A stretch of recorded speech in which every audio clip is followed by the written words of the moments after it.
You say neither and I say neither. Either, either, neither, neither. Let's call the whole thing off. You like potato and I like potato. You like tomato and I like tomato. All right. That's, if debates were more like that, people would like debates more, particularly presidential debates. That's what we're going to talk about today. We're going to begin with news that you may not even fully have absorbed yet about the state of presidential debates in the 2024 cycle. And then we'll talk also quite a bit about debates of the past and whether they mean anything, whether they change the game at all, stuff like that. Anyway, a lot to talk about. We have great guests to do it. Catherine Kramer-Brownell, an associate professor of history at Purdue University, the author of Showbiz Politics, Hollywood and American Political Life, and 24/7 Politics, Cable Television and the Fragmenting of America from Watergate to Fox News. Aaron Call is Director of Debate and a lecturer in the Department of Communications at the University of Michigan. He is also the author of Debating the Donald. Catherine Kramer-Brownell, I want to begin just by kind of cluing the audience in, because I think it's the kind of thing that almost could pass unremarked. But this year, we are seeing a huge deviation from the way that presidential debates have typically been conducted. The bipartisan or nonpartisan Commission on Presidential Debates has been moved out of the pictures for reasons I don't fully understand. And a very different kind of arrangement has been made with two television networks. Maybe, Catherine, just begin. Do you understand? Because I literally don't understand what happened with the Commission on Presidential Debates and why they are suddenly, after they were like 9 cycles, they ran this game, why they're suddenly no longer involved. Mm-hmm. Well, thank you so much for having me. And I think it's a really important question because the Commission for Presidential Debates formed in 1987 with the eye for the 1988 presidential election. And the goal of this was to have this nonpartisan institution that would, work with the campaigns to set the rules and the expectations. And they've really been at the forefront of setting up the terrain on which these debates unfold.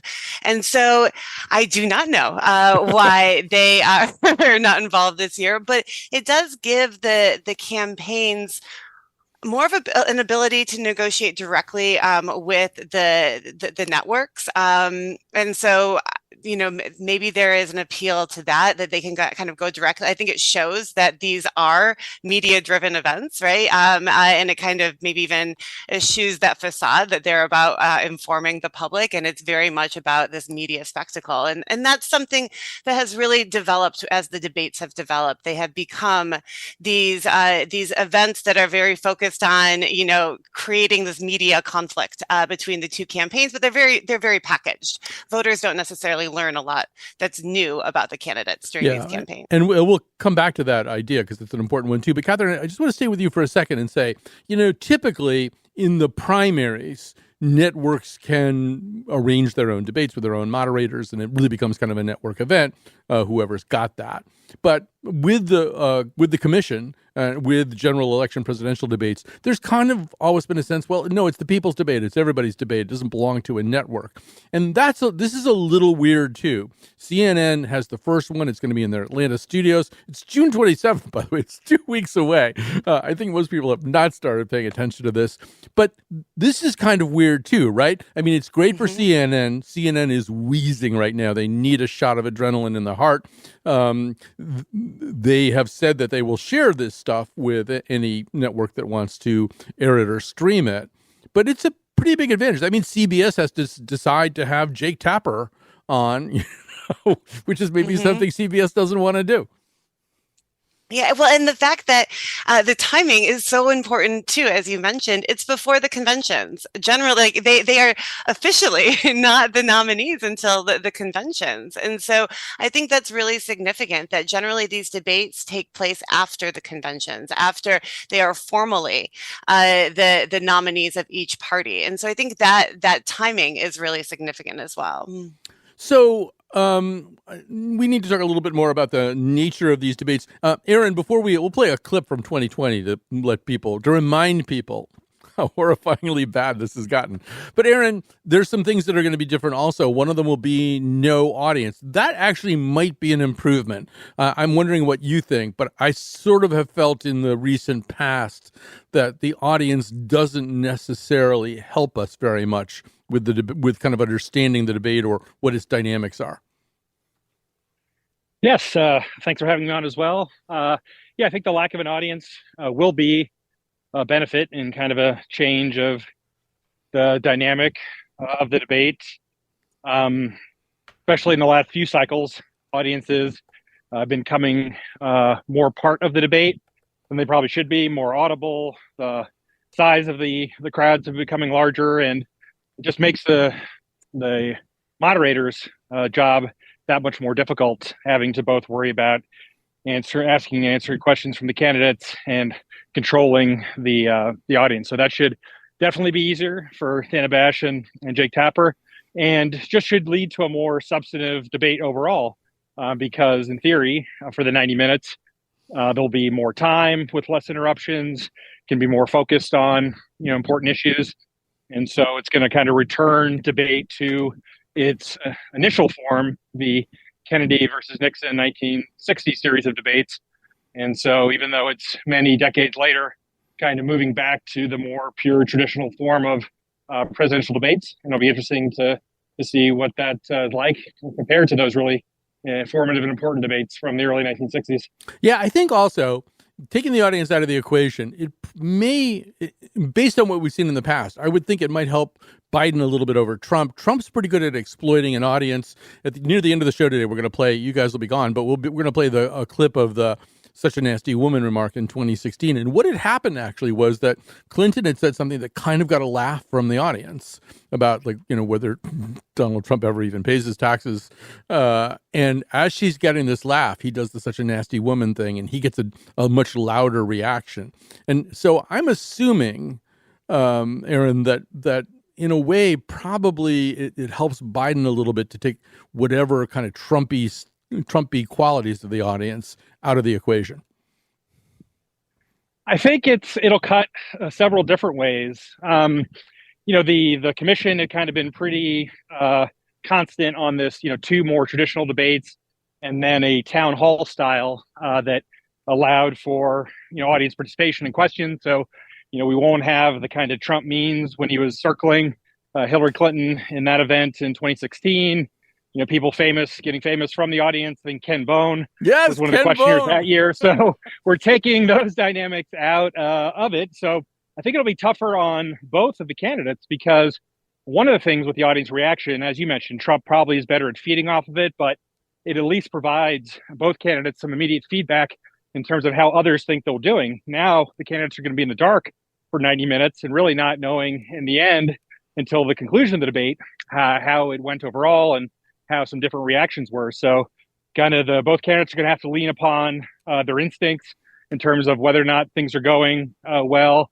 And it'll kind of definitely increase their degree of difficulty. And neither candidate's debated since 2020, and Trump hasn't participated in the primary debate this time. So both, I think, will be kind of rusty. And the first debate may not be their better performance given these changing, the dynamic, the format, and that they have not debated in several years. Yeah, I mean, that's a really good point, and I'm so glad you brought up Ken Bone. Ken Bone, for people who don't remember, was the guy in the red sweater, and he was kind of charmingly nebbishy, maybe, and afterwards he was seen getting up on stage and taking pictures with a disposable camera, and there was just kind of a way in which, in this gladiatorial display between Trump and Clinton, there was something kind of nicely roly-poly and friendly and harmless about Ken Bone, and it kind of turned into a really big deal. Catherine, you may want to talk about Ken Bone, but I'd also like to just talk a little bit about, I feel as though a lot of political commentary these days, including some that I engage in, is about stuff that doesn't matter. And so we say, oh, well, the running mates don't matter, and whistle stops don't matter, this doesn't matter. The debates are an interesting question about whether they matter or not, whether they have mattered in the past, whether they really contribute to any kind of change in lean by voters. Catherine, what's your take on that? Well, I think there's a tendency to to think that debates will change something overnight, right? That all of a sudden it'll make someone think a different way, or it'll turn a campaign down a very different trajectory. But I think that debates provide windows into the broader campaign. They show, what is the message? What are the candidates' strengths and weaknesses? How is the media team working, right? So much about debates today, it's not necessarily what happens during those 90 minutes, but how the different spin teams try to, what they try to pick to highlight about the strengths of their candidates. And perhaps is there a line that they can pick to use to attack the other one? And so it'll illuminate the infrastructure, the media infrastructure for each campaign as well. And so I think it's really key to look at them as windows into the broader campaign. And that might be something, because we're getting these so early on in the process, it might tell us a lot about what will be unfolding in the next few months. Well, Catherine, now that you say that, I feel like I have to ask you if you support the Dingell-Norwood bill. I think what happens is, yes, you can sort of see debates where, in the polls. I mean, a good example would be 2012. Romney appeared to kind of quote unquote win the first debate. Obama probably been kind of busy running the country, came in a little rusty or thought it was going to be too easy or something. And there was a shift in the polls, and Romney did well, but there was a shelf life too. It just didn't hold, obviously. But I think what you're talking is about, and apologies for the Dingell-Norwood joke, but there's, for Al Gore, for example, he didn't help himself in these debates. He kind of cemented maybe an image people might have already had a little bit, that he was a know-it-all. He was kind of impatient with the dumb kid, he was sighing when W was answering. I wonder if it's a little bit more of that, or, say a little bit about how you see that.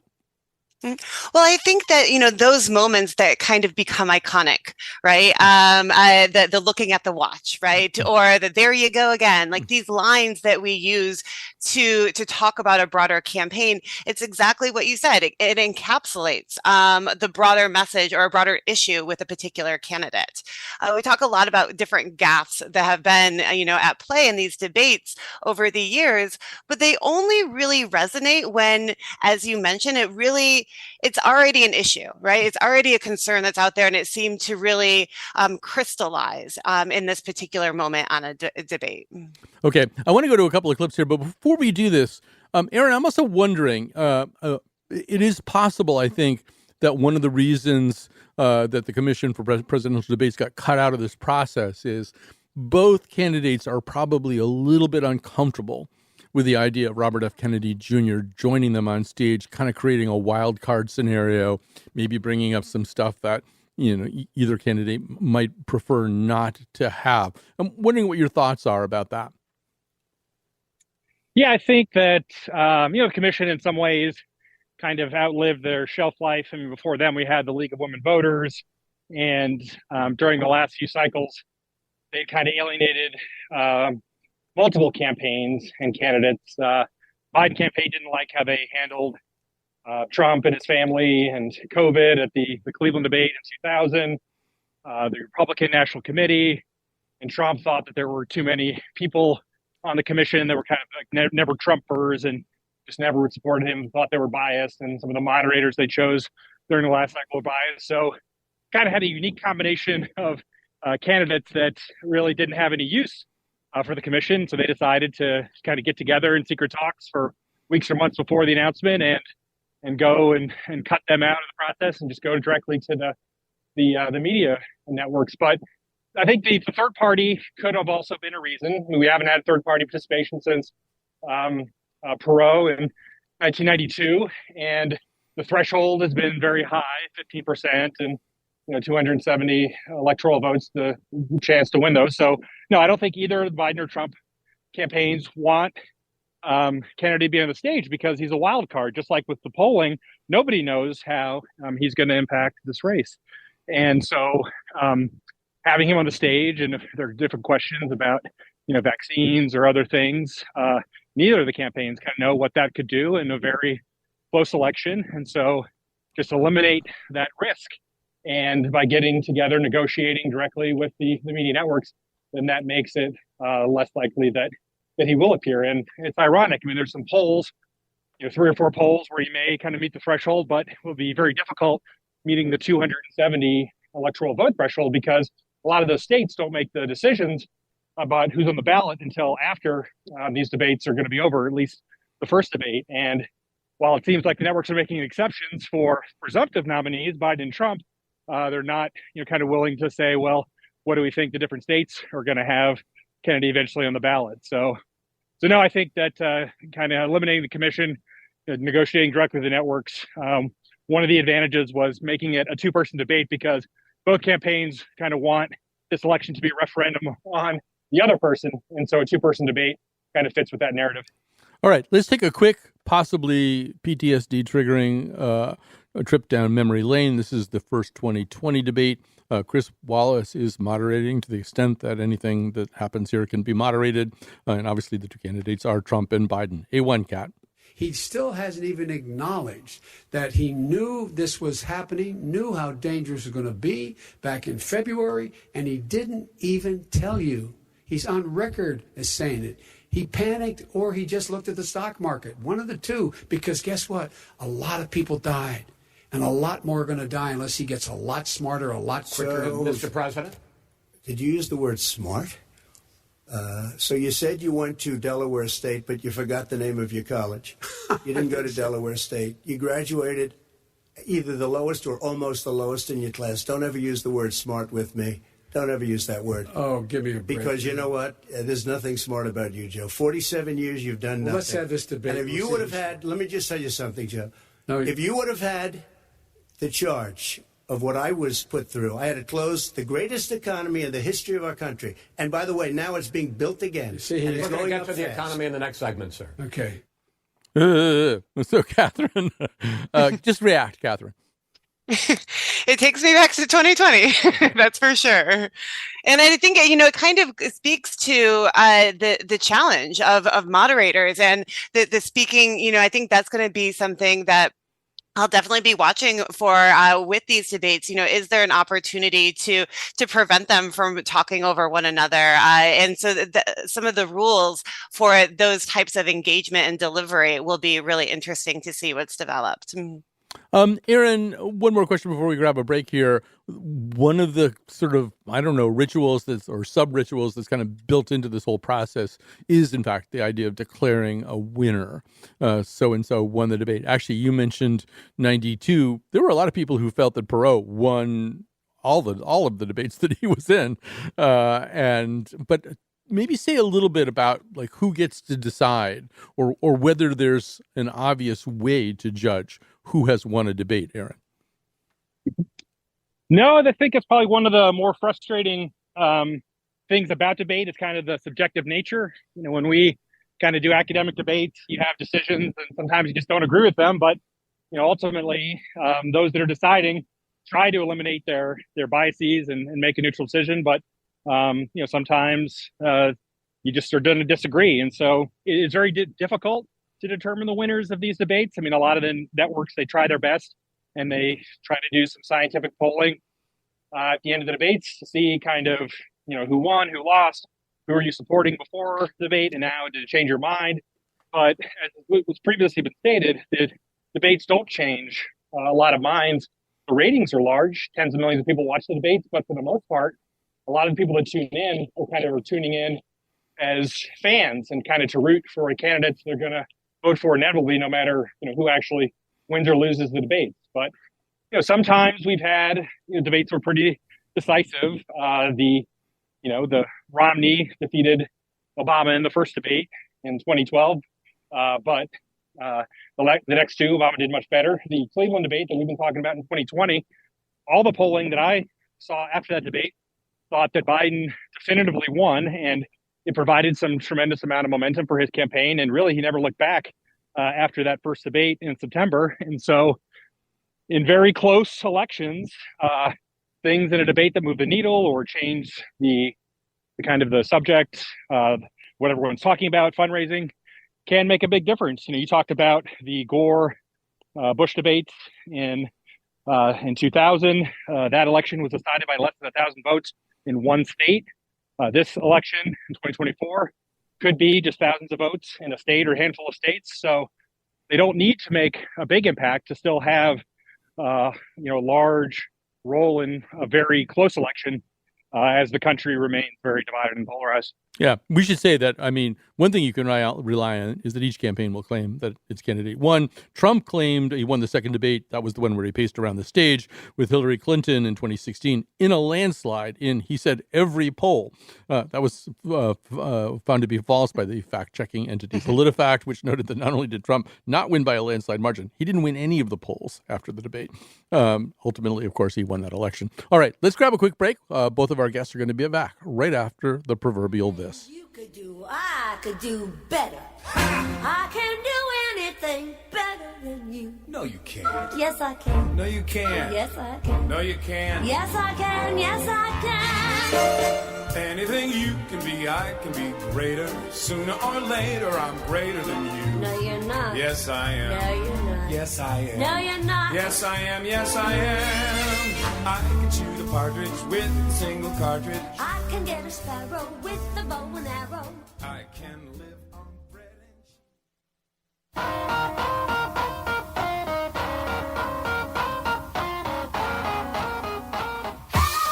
Try to see things my way.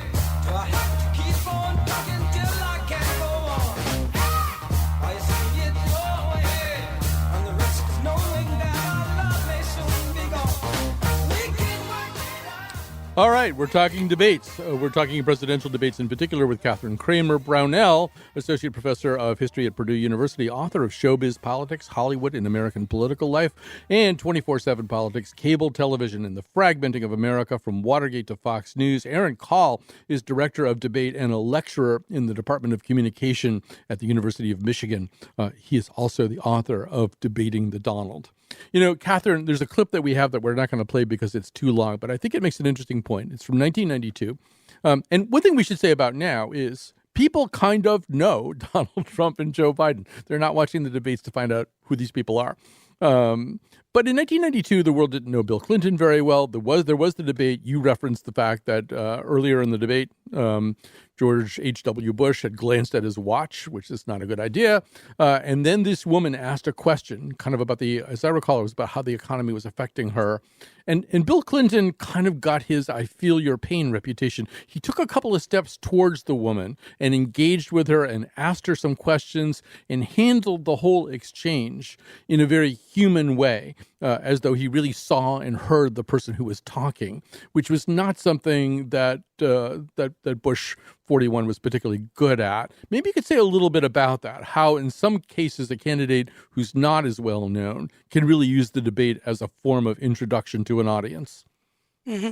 Absolutely. And I think that's exactly what Bill Clinton does in 1992. It's what, John Kennedy did in 1960. People knew Richard Nixon very well as the sitting vice president. He really had to show that, he was at the same level as Richard Nixon. In 92, it's really interesting because it's that connection with an individual that Bill Clinton really capitalized on, and kind of it fit into his strengths. Time and time again, he used that town hall style on the campaign trail to forge those individual connections, and that was actually something new in the 92 debates, is to have more to introduce this concept of a town hall style that would, be involved in some of those debates. And it really reflects this effort in 92 to foreground people. We talked earlier in the show about how audiences have become more of a distraction to some of the actual debate by the cheering and the jeering. But in fact, it was introduced in 92 as a way to bring more individuals into this and make it not just about journalists and politicians, but to kind of bring to people into the conversation as well. Aaron, we should talk a little bit about moderators and their job. And for example, in 2016, first debate, Lester Holt is the moderator, and there's criticism of him afterwards. There's the people say he disappeared. He just wasn't. He wasn't a forceful presence. And so in the next debate, you've got Anderson Cooper and Martha Raddatz, and they clearly were cracking the whip a lot more. I thought that they failed in allowing Trump to prowl around the stage like it was the dressing room at Bergdorf's. I mean, it was just really weird and strange. But there was a way in which, and I know you were present in the hall for all of these debates, I think, so starting with 2016, Raddatz really, she almost did some of the work for Clinton by correcting strange assertions that Trump made. She kind of debated him back. Maybe you could say a little bit more about that, how you see the role of moderators. Yeah, it's a thankless job that everybody wants, but nobody is really positively reviewed after the fact. I mean, Chris Wallace was a moderator in 2020 in Cleveland, and he still is considered one of the more respected neutral journalists in the country. Yet, everyone, he was widely panned for not being able to control the candidates and stop them from interrupting each other. So it's very difficult. You gave some examples of moderators being criticized. I mean, even going back to the Candy Crowley CNN debate with Romney and Obama, you can't win. And if you try to fact check in real time, which is very difficult to do, then there'll be criticism, of that if you were too forceful in one direction or the other. So really the best thing you can do is just to be very prepared. The moderators get total autonomy over the questions that they want to ask. Do your homework, know what you think the response is going to be, or you've seen it in other settings, come up with questions that the candidates weren't anticipating or maybe hadn't answered before, so you can kind of catch them in an authentic moment and see how they answer something that they weren't prepared to. That's something that I think voters, especially undecided voters, are very interested in. You want to make sure to keep very close time to make sure that both candidates have an equal amount of time to answer questions, so there's no question of impartiality there. And I think following up with discretion and kind of follow up clarification or questions, that's usually something that the moderators can do. I think that is important. But part of it is going to be, we discussed earlier in the program, we don't know exactly the rules for the cutting of microphones or silencing of them. That was a big dispute going back to 2016. We were at the University of Michigan going to host one of the debates because of COVID. Eventually decided we couldn't do it in person. There was some discussion of moving it online. The Trump campaign was very against that because they were worried moderator just kind of continuing to silence Trump and put him at a disadvantage. And so to my knowledge, they haven't kind of worked out those details. And that'll be something to look forward to as we get closer to the debate. What is going to happen there? How much autonomy do the moderators really have? I mean, from an audience perspective, the more they can control, the better. But that really, with candidates that have large egos and are concerned about biases, then that's something that them and their campaigns may push back against. Catherine, there's a moment from 88, another moment from 88 that I've thought a lot about over the years. I'm sure you have too. The moderator is Bernard Shaw from CNN. He asked Michael Dukakis what I thought was kind of a weird question. We don't have the clip of it, but he asked Michael Dukakis in a crime and punishment context how he would react if his wife Kitty were raped and murdered, something along those lines. And Dukakis really did not answer it well, and it kind of contributed to the vibe he already was acquiring as a guy who pushes elevator buttons and they don't light up. I don't know, Catherine, maybe say a little bit about that. I mean, it certainly was an incredibly memorable and kind of negatively defining moment for Dukakis. I sort of wonder about whether or not it was even a fair question. Yeah, it is one of those memorable debate moments because, and I think it really goes to show you how so many candidates prepare for, they kind of memorize what they're going to say.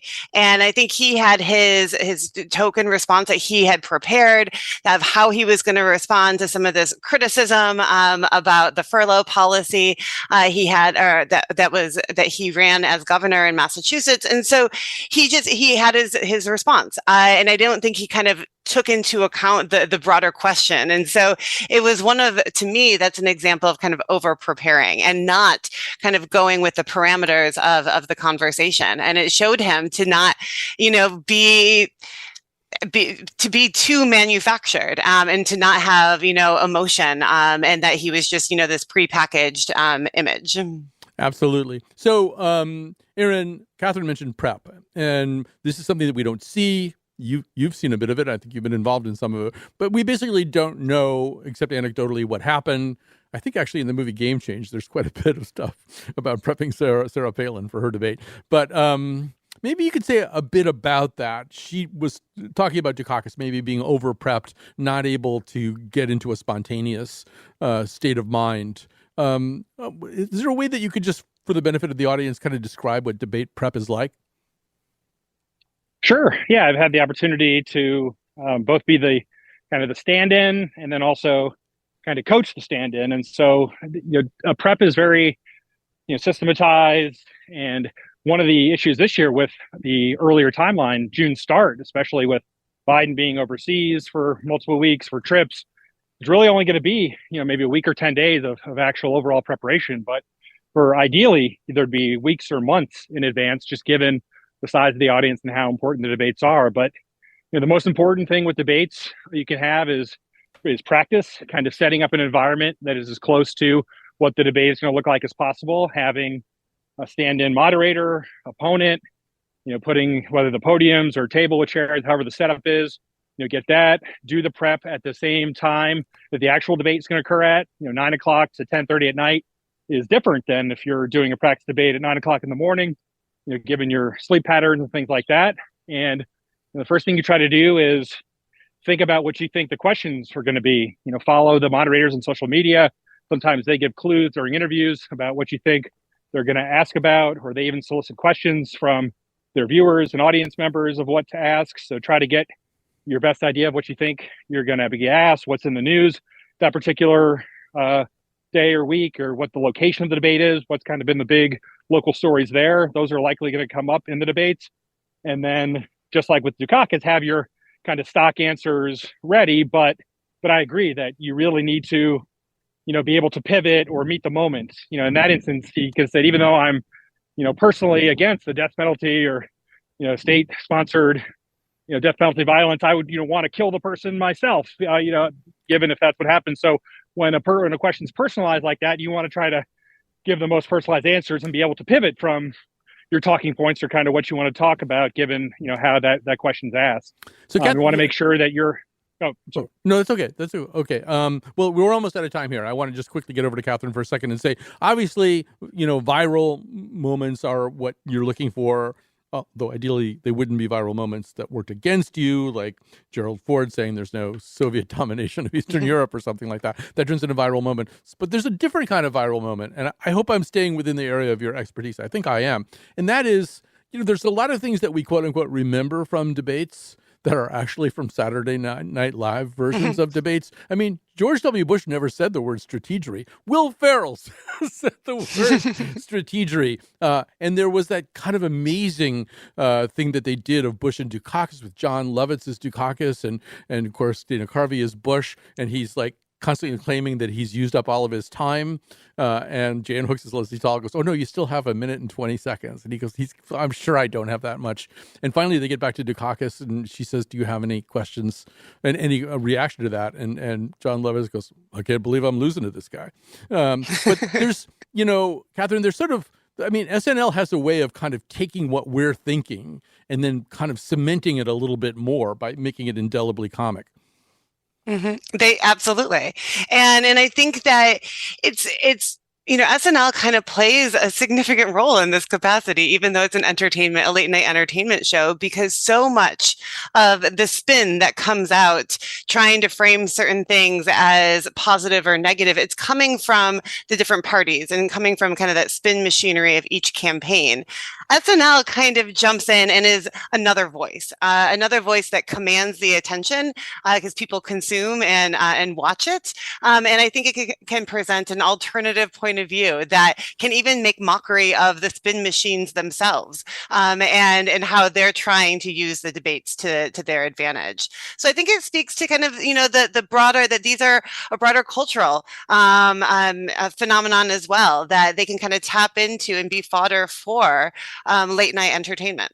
All right, we're going to have to stop there, but these have been two terrific guests. We thank you so much. In our final segment, we're going to talk about kind of the art of debate, put-downs and comebacks. But thanks to Catherine Kramer-Brownell and to Aaron Call for joining us today. We've got one more segment, and I think you're going to enjoy it. We'll be back right after this.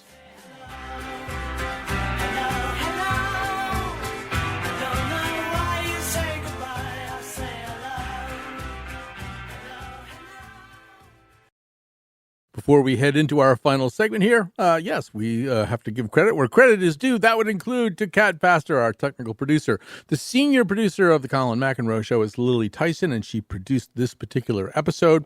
We're going to conclude the episode with one of the things that you maybe kind of sort of remember about debates, and that is some of the comebacks, put-downs, witticisms that may fly back and forth across the stage. Here to talk about that is Chris Lamb, a professor of journalism at Indiana University, Indianapolis, and the author of The Art of the Political Put-Down, The Greatest Comebacks, Ripostes, and Retorts in History. First of all, welcome to our show, Chris Lamb. Thank you, Colin. It's very nice to be with you. So I think, as you pointed out to Lily Tyson, Churchill said that all spontaneous remarks are prepared 2 weeks in advance. You kind of get that feeling sometimes with debates, right? You're watching the debate, and we'll talk some specifics here as we go along. Some things seem off the cuff. An awful lot of them seem like maybe the work of a lot of debate prep, and maybe there's a chance you could say this or that. Exactly. I think some of the best spontaneous comments were prepared beforehand, but not always. I mean, certainly, Ronald Reagan's one of the most famous comeback lines in fact, modern politics. Was obviously written beforehand. Yeah, we'll play that right now. This is Reagan. This is the debate with Mondale in '84. There'd been a lot of talk over the previous cycle about Reagan's advancing age. Here is what he says in response to a question from the moderator. Here we go. C1, Kat. Mr. President, I want to raise an issue that I think has been lurking out there for 2 or 3 weeks and cast it specifically in national security terms. You already are the oldest president in history, and some of your staff say you were tired after your most recent encounter with Mr. Mondale. I recall yet that President Kennedy had to go for days on end with very little sleep during the Cuba Missile Crisis. Is there any doubt in your mind that you would be able to function in such circumstances? Not at all, Mr. Truitt, and I want you to know that also I will not make age an issue of this campaign. I am not going to exploit for political purposes my opponent's youth and inexperience.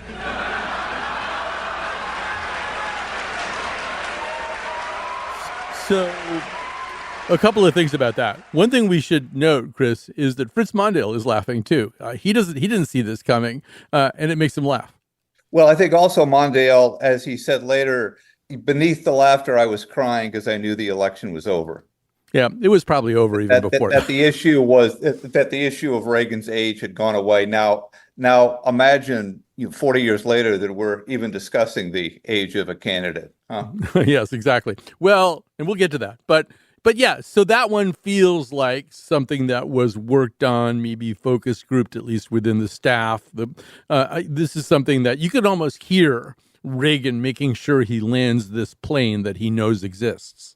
Yes, but also let's give credit to Reagan. He was a master at delivering lines. He had a great sense of humor. And he was, even though we could all see the cue cards with that line, he delivered it in such a way that it seemed natural. Well, the other thing about Reagan, of course, is he kind of projected likability. And so, we'll talk a little bit about Trump and Biden. Sometimes you just feel like they're about to come to blows at any moment. But Reagan had an affability, or at least a presentation of affability, that I think made everybody feel relaxed enough also to laugh at a joke as opposed to worrying that something really ugly was about to happen.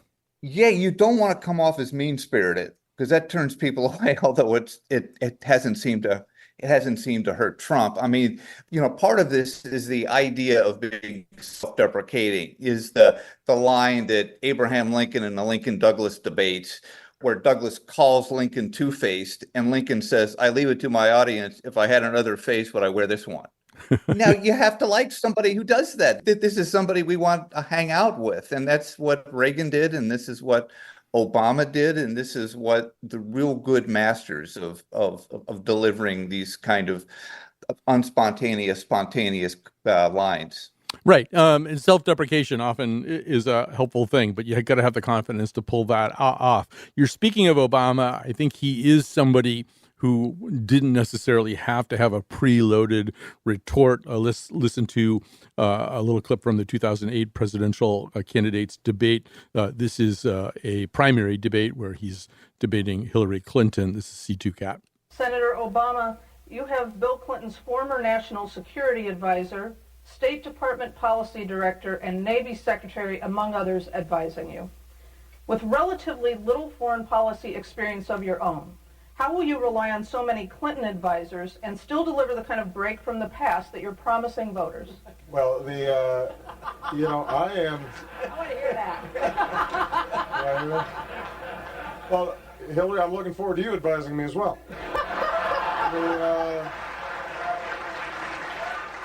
Chris, that's a big win, and it's hard to hear that. But after the question, Clinton says something like, "I'm looking forward to hearing the answer to that," or something like that. She gets a little bit of a laugh too, and then he gets the bigger laugh, and it just feels like that almost had to be off the cuff. It was off the cuff, and that's what Obama was. If you put together our great presidents of the best sense of humor, it's a pretty short list. And Obama is Lincoln and Reagan. And part of this is to be good at this particular practice. You have to have a good ear. You have to have a nimble brain, a sharp wit, and a comic's timing. And most politicians lack all four of those. And it comes through a lifetime of working at it.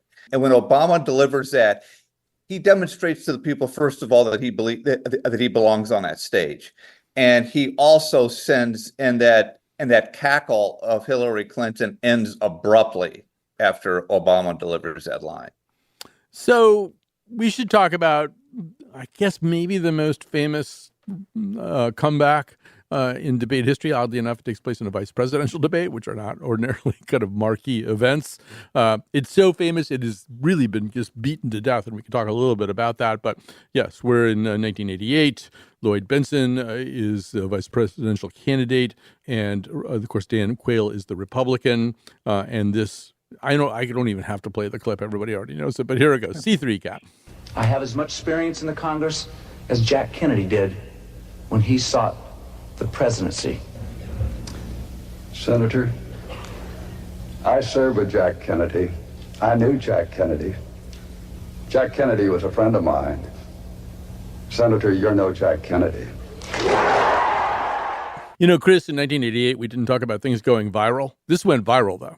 Yes, I remember watching it in my nose blood. It was such a punch. Now, the story behind that line is that Quayle keeps using it on a campaign trail, and his advisors are saying, when you're debating Bentsen, do not use that line, do not use that line. And Quayle, being Quayle, uses that line.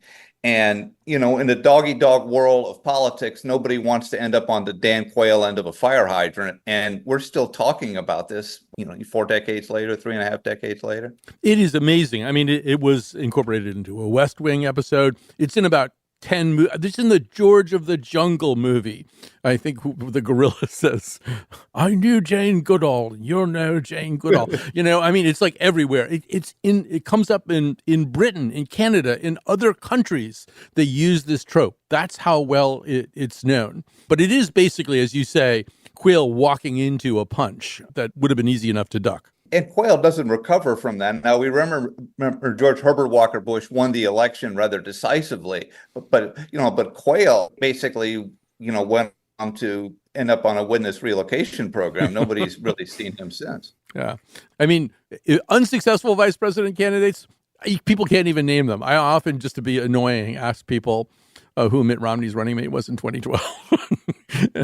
It takes a long time before people come up with Paul Ryan.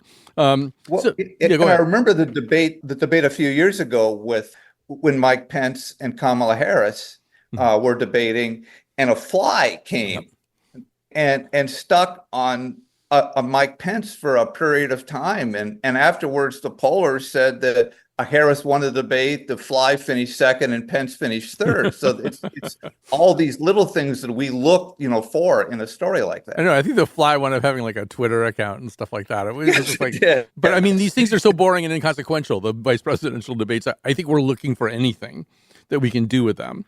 So speaking, unless something goes, if something goes off the rails, I don't think a vice president can help himself or herself, but they can certainly hurt himself or herself and their running mate. So now, of course, for a long time, part of the debate prep is to sort of work with people on that. And if you've ever seen the movie Game Change, in which Julianne Moore plays Sarah Palin, I think Woody Harrelson plays Steve Schmidt, maybe. They're clearly trying to get her ready for this debate. There's a lot of questions about whether she's ready for prime time at all. Let's play a little moment from that debate that illustrates the kind of prep she was getting. And then, Chris, maybe you can sort of say whether you think it worked okay. This is C4 Cat.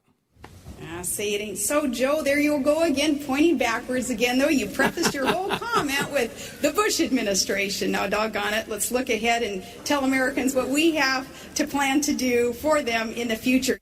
There's a whole bunch of kind of familiar tropes that she kicks in there. Say it ain't so, Joe, comes from the 1919 Black Sox scandal. There you go again is a Ronald Reagan line. It's like kind of a pastiche or a montage of debate things that you can say. But how do you think that worked?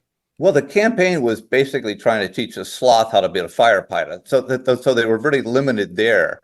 It wasn't a total disaster. And part of it was Biden did really well, because you don't want to come off, as I say, as a bully. And it would have been really easy for him to be patronizing. And he responded with kind of a gentle smile on his face. And it might, that might work against Trump. But yes, I mean, that's a great story, is that she was a disaster and it came out there. And you're right. It may have costed McCain the election. Oh, absolutely. I mean, she was a real problem for him just generally in that election. Yeah. So, I mean, fast forward to today, or really maybe to 2016 and 2020, I feel like the whole thing is getting a little bit degraded. 2016, there's that second presidential debate. Hillary Clinton actually starts to get off a pre-planned one-liner. It has something to do with taxes, and she goes, I'll have to pay these taxes. Donald will have to pay these taxes unless you find some way to get out of them. And she continues, and he says into the mic, such a nasty woman. And in the 2020 debate, he and Biden are debating, and as Biden's talking, Trump is just saying into the mic, he's last in his class, he's really not all that smart and all this stuff. I mean, these don't feel like, Algonquin roundtable epigrams somehow or other. I feel like it's kind of turning into the put down without the wit. Yeah, neither one of them. I mean, Trump certainly never thinks before he talks, and he's entirely of the moment, and he's a bully, and he has really no sense of humor. And when we talk about the greats at this, the Reagans, the Lincolns, the Obamas, they had terrific sense of humor, and that's underappreciated in politics. And Trump is, as I said, he's just a bully. And in the 2020 presidential election, those might have been the two worst presidential debates since the beginning of the modern debates with Kennedy and Nixon. Yeah, they barely even appear to be in the same class as some of the other debates that we've talked about. Well, we have run out of time here, but this is fascinating stuff, and we thank you so much for your time. Chris Lamb, professor of journalism at Indiana University, Indianapolis, the author of The Art of the Political Putdown, Greatest Comebacks, Ripostes, and Retorts in History. Thank you for joining us today. Thank you, Colin. And to the audience, thanks for listening. Get ready for June 27th. It's probably going to be a bumpy flight.